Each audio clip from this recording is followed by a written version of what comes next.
യൂദ 1:24. വീഴാതെ വണ്ണം നിങ്ങളെ സൂക്ഷിച്ച് തൻ്റെ മഹിമാസന്നിധിയിൽ കളങ്കമില്ലാത്തവരായി ആനന്ദത്തോടെ നിർത്തുവാൻ ശക്തിയുള്ളവന്. മനുഷ്യജീവിതം വീഴ്ചയുടെയും എഴുന്നേൽപ്പിൻ്റെയും ഒക്കെ ഒരു സമ്മിശ്രമാണ്. എന്നാൽ വീണെടുത്ത് തന്നെ ആരും കിടക്കാറില്ല, എഴുന്നേൽക്കാൻ ശ്രമിക്കും.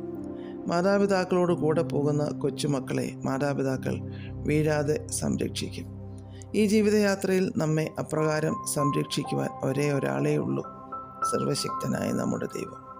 മനുഷ്യർ ചിലർ നമ്മുടെ വീഴ്ച കാണാൻ ആഗ്രഹിക്കുന്നവരായിരിക്കാം. ചിലർ നമ്മെ വീണെടുത്തു നിന്ന് എഴുന്നേൽക്കുവാൻ സഹായിക്കും. എന്നാൽ നാം ഒരിക്കലും വീഴാൻ ആഗ്രഹിക്കാത്തത് നമ്മുടെ സ്വർഗീയ പിതാവ് മാത്രമാണ്.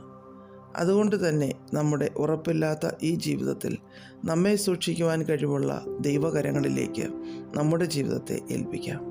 ആത്മീയ ജീവിതത്തിൽ നമ്മെ ഉയർത്തി നിർത്തുവാൻ കഴിവുള്ള, ഉറപ്പുള്ള പാറമേൽ നിലനിർത്തുവാൻ കഴിവുള്ള കർത്താവിൽ നമുക്ക് ആശ്രയിക്കാം. വീഴാതെ നമ്മെ താങ്ങുന്നത് മഹിമയുടെ തേജസ്സിൻ്റെ പിതാവിൻ്റെ മുൻപിൽ നമ്മെ നിർത്തുവാനാണ്. വെളിച്ചങ്ങളുടെ പിതാവിൽ നിന്നുള്ള പ്രതിഫലം വാങ്ങാനായി നമ്മെ യോഗ്യതയുള്ളവരായി തീർക്കുന്നു ഈ ഭൂമിയിൽ. നാം കളങ്കമില്ലാതെ നിൽക്കണമെന്നതാണ് ദൈവഹിതം.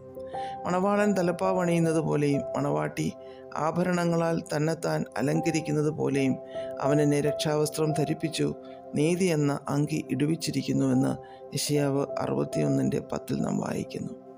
കളങ്കമില്ലാത്തവരായി കാണാൻ നമ്മെ രക്ഷയിലൂടെയും നീതിയിലൂടെയും സത്യത്തിലൂടെയും ഒക്കെ വഴി നടത്തുന്നു.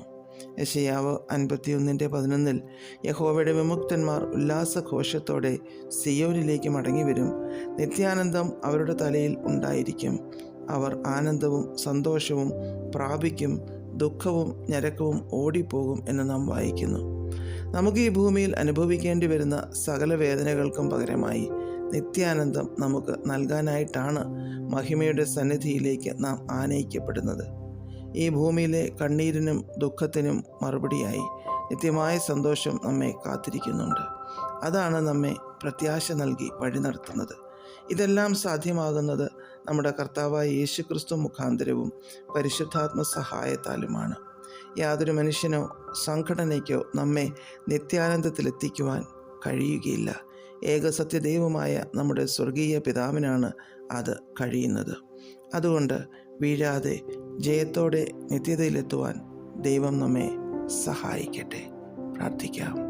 പ്രിയപിതാവേ, ഞങ്ങളെ ജയത്തോടെ ജീവിക്കുവാൻ സഹായിക്കണമേ.